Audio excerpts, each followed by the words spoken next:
In today's video, I will show you how to change your number on WhatsApp. To do that, open up your WhatsApp and tap on the three dot menu. Select settings and tap on account. Under that, tap on change phone number.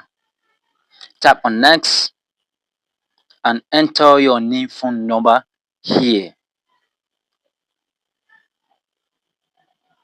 After you done that, tap on next. Share my new number with my contacts. Turn it on, and under that you'll be given various options. All contact I have chat with or custom. Once you tap on custom, you're going to select special people in your contact list that you want to share your new number with. But for now, I'm going to leave it contact I have chat with and tap on done. And we're going to give it a few seconds for WhatsApp to verify our new number. Now, verify your number has been securely verified on this device.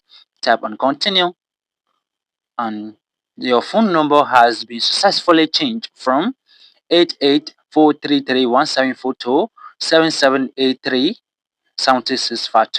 Tap OK.